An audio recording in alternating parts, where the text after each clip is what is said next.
Climb on board as we take a journey into outer space. Meet stars Matt Damon, Drew Barrymore, and Bill Pullman. Learn about state-of-the-art computer animation and find out how a movie soundtrack comes together. The quest for the Titan begins now.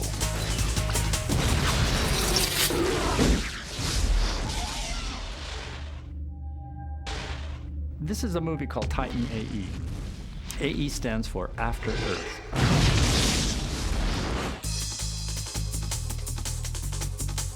Earth has been blown up, and now Earthlings are kind of the marginal society of the universe. Humans. Wait.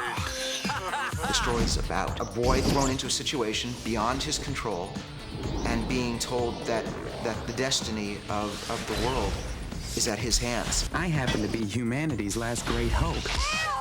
I weep for the species. Akima and Kale, they're both human in a world where I think they feel very distinctly different from the many other creatures that are running about. Without a planet, we're no longer a threat. She's a female fighter pilot. That's very sexy. Let's hope she starts.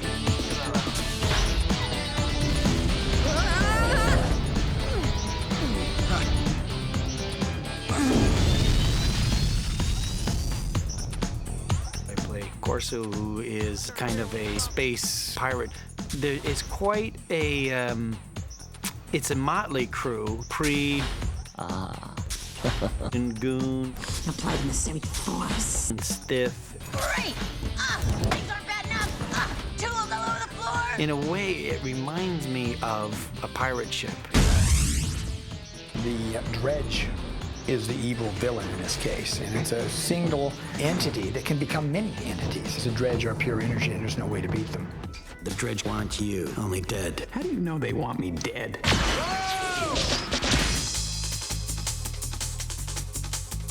We have about 26 animators. There's a total of about 312 artists and technicians on the movie. Every scene is a difficult scene to do. There is so much eye candy and so much going on that it makes it difficult to get the scenes through the system. Design-wise, I think it's a constant struggle between reality and art. We take the ideas that were in the Hubble photographs of different distant nebulas that look like brilliant cloud formations with colors that we'd never thought of being in outer space.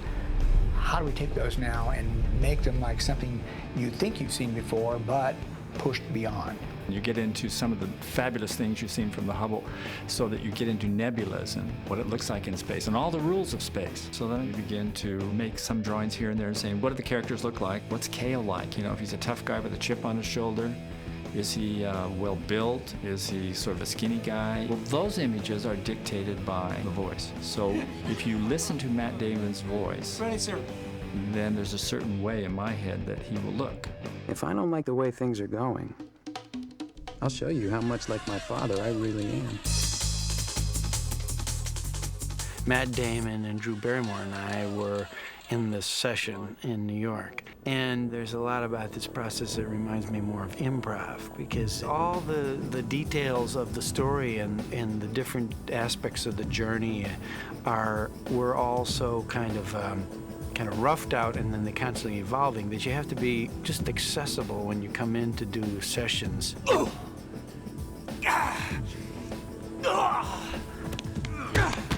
You look so silly doing it.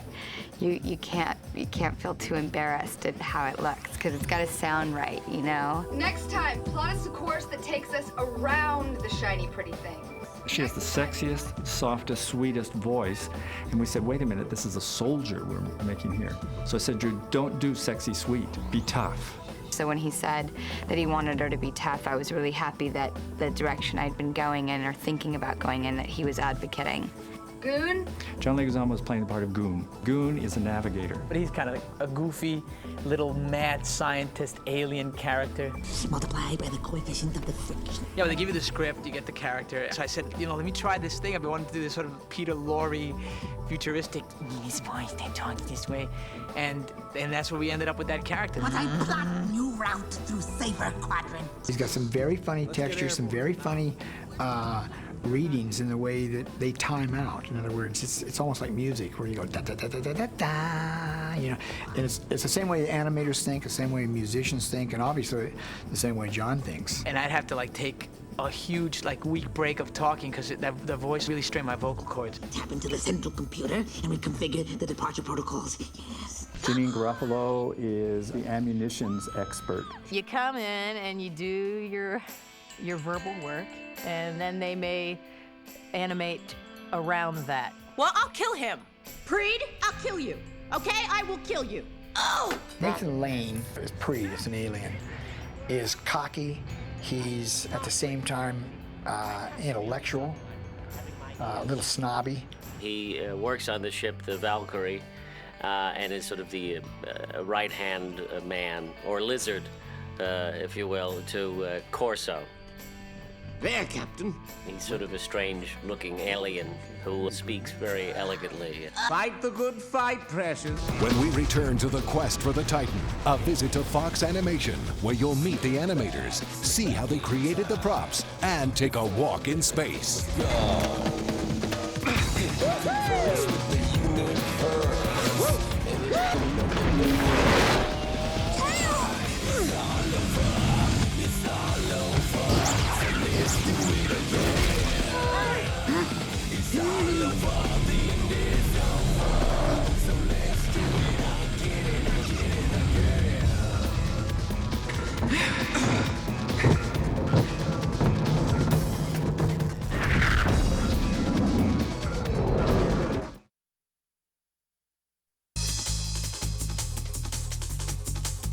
Listening to the recordings, it's almost like shutting your eyes to listen to the acting, and then you almost have to put your life experience into it. I can listen to a bit of dialogue and I'll know that you have to put a real subtle head shake in there. You got to do some real subtle things with the eyes, like if they're talking through their teeth or something, then you actually have to capture the essence of that performance. We need a pickup here. A little late for that. So Don will then storyboard after that. What we do is then build an animatic. That means that he takes the storyboard and then we put dialogue track to it, and you can actually get the moving comic at that stage. They're locking down the doors. Not going forward, going up. No matter how good your animators are, well, when you start dealing with human characters, we all know how we move. So we shoot an awful lot of live-action reference for the human characters in our films. We set the thing up, we bring the actors in, the director explains to them where they are, what they're going to be doing, and then we get a performance. Well, this would be good if we had any baking to do. Well, this would be good if we had any baking to do. I built the space scooter. The actor who played Kale had to sit on something that was movable. Before I cut it in half, it was a jet ski. And if you've ever tried to cut a jet ski in half, you'd really appreciate that. Some of the guns were created just as props. I cut various things up. A lot of sprinklers, for example, became ray guns. I look at things that look like spaceship parts to me. You know, and the guy comes over and says, "Can I help you?" And you say, "Well, not really." After the animator's done the key drawings, it goes to our assistants, and they'll finish off any keys that are kind of half done. Then we'll go to an in-between department, which will do all the in-between motion. So if you have a key here of a guy holding a glass and his other key is here, you'll have all these drawings in betweens. Regular live-action camera speed is 24 frames a second. More often than not, we have to do 24 drawings a second. People will ask me, like, how long would it take to, get your arm to move up? And I'd say, well, it depends on, sometimes it can take 60 drawings, sometimes it can take one drawing. It just depends on how fast you want it to move. When animation has finished and rough in between has finished, it comes into our department. And what we do is we get the scene and put the final graph outline on. But before that, we also make sure that design is following through. And to help us in that, we get model sheets of every character. And what we basically do is we try and make all the characters look the same throughout the film. Production design is really just encompassing the entire design of the picture from a drawing standpoint, not from a color standpoint. We design everything from the sets, the ships, the environments. We got involved in the alien characters. If the director, Don, wants to move the camera, that instantly calls for a 3D environment. It would be very tough to paint 2D backgrounds that move. Another case would be a lot of the animation of props, be them handheld props or in the scale of the ships. This is one of the props used for live action reference for the animation. For the 3D scenes, all that references scanned in to help me in animating him. I could then again use the prop and hold it and see how he's supposed to move with it.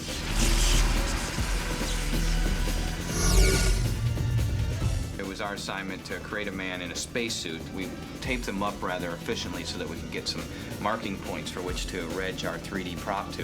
So the next thing we had to do, we worked on building the spacesuited man in the computer. So we got the suit man built, put the two together, and we came up with a result looking like that. Using the same spaceman, the next test was to see if he can walk. Taking the same character, walking, we turned one half a walk into a full walk cycle. There's a great advantage to doing it 3D. And came up with this. We said, wait a minute, what if we didn't mean to shoot him from that angle? What if the intention was we need spacemen walking all over the space station? Move your camera, you got the same prop, it's already built.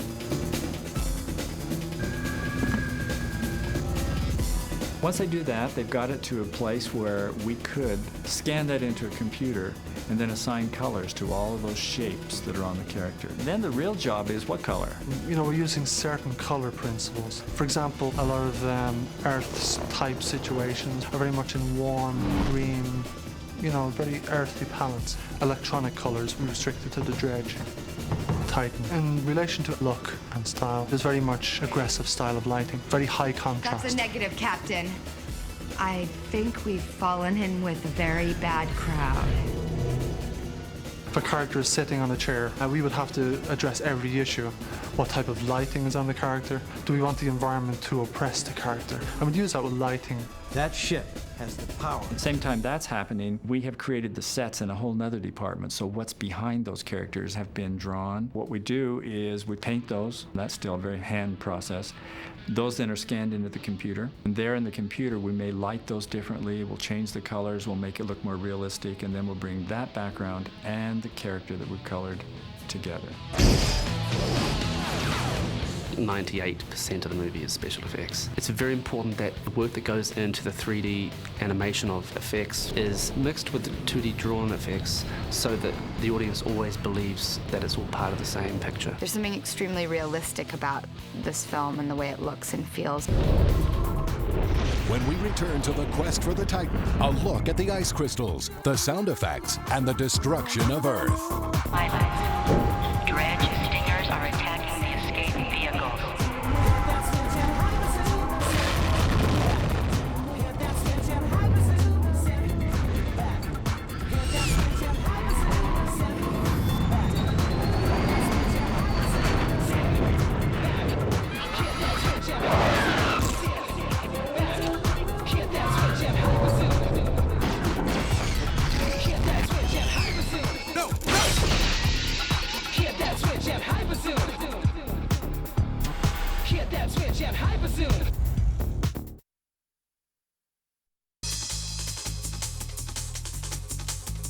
Everyone has seen the 3D explosions in most live-action movies. Here, it has to be designed to fit in the movie, but also designed to look beautiful. If it's a beautiful explosion that makes you, wow, I think you've done your job there.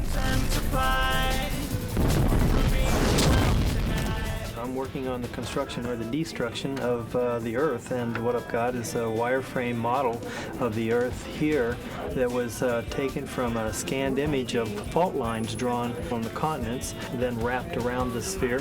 Then take these 2D images and cut out the object and explode it on out as pieces of the world just flying apart. So each of these pieces represent one of the cut items from the sphere, so they all have mass and they fly out in 3D space. It's one of many things that I get to destroy here at Fox Animation. It's kind of fun.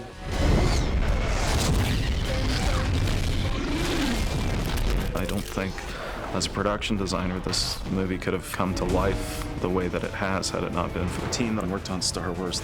The sequences that they did are high action, huge ice crystal sequences. We previously worked on Star Wars Episode 1. This is the sequence at the end of the film where our good guy spaceship is trying to finally discover the Titan. And there were some great storyboards of it. And then there was some stuff that I wanted to try some different ideas with.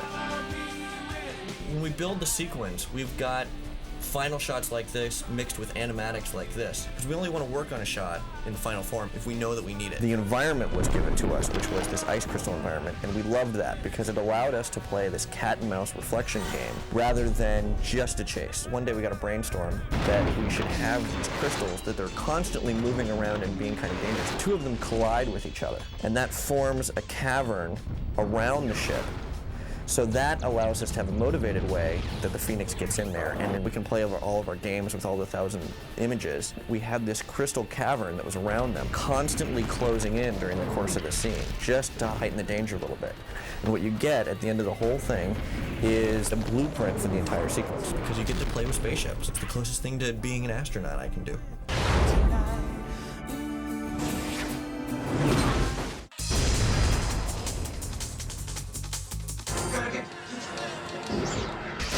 Animated films have a more difficult challenge in some respects because you have no guide, and so it demands a certain amount of creativity in the initial phase as to, what are we going to do with this? And a big part of that is sending folks out to record out in the field.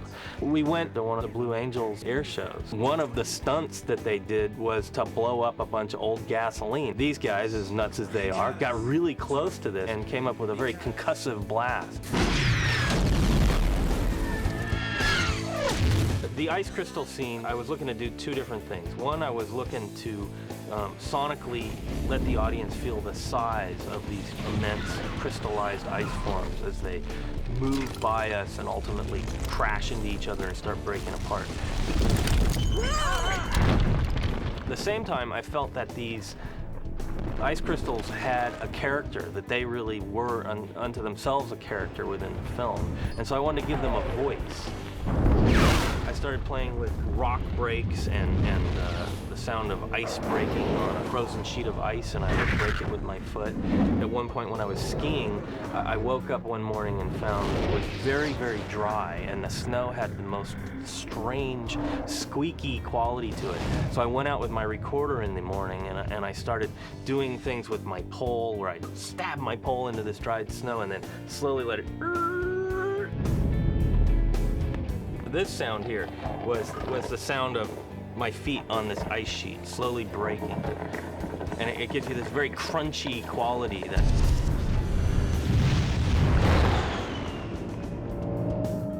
When we return to the quest for the Titan, a look at the making of a movie soundtrack, including Over My Head from the rock group Lit.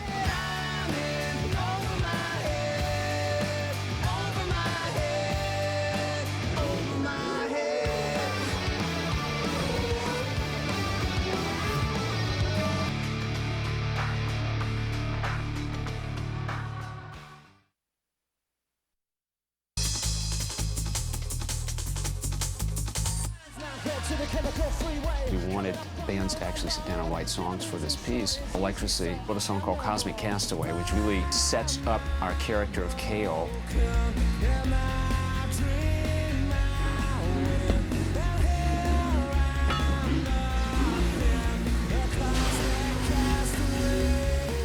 The band Texas talked about the picture, and I ended up writing a song with them. When K.O. understands what it really is like to be human, it's a very sweet moment in the picture.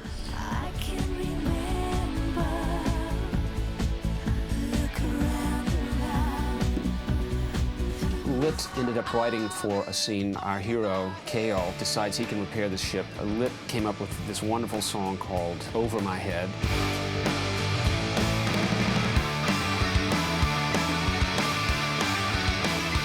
My name is Jeremy Popoff. I'm the guitar player for the rock group Lit.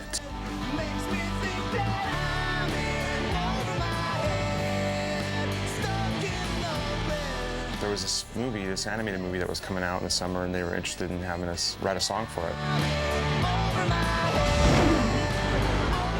You kind of get the inspiration from the movie and pretty much write the song like you would any other Lit song.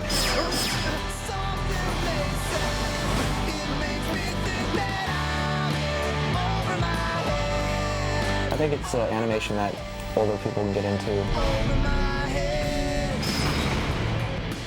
I'd be into it. This kid gets put in this position that he didn't ask to be put in. A lot of weight is on his shoulders, and the song is called Over My Head.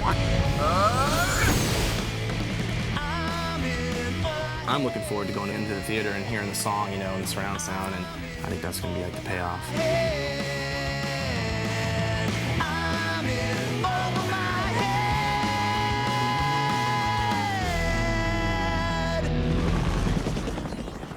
It is an evolving, collaborative journey. There's a lot of action in it, and it doesn't let you rest. Boys will be like into the action, and you know, girls will feel empowered. There's just something really, for the lack of a better word, trippy about it. I think that they're going to sit back and be taken on a journey that is visually so different. It's not your song and dance animated movie. It's a dirtier film. It's down to earth. It's grungy. It just takes you back like that. That's what I'm hoping.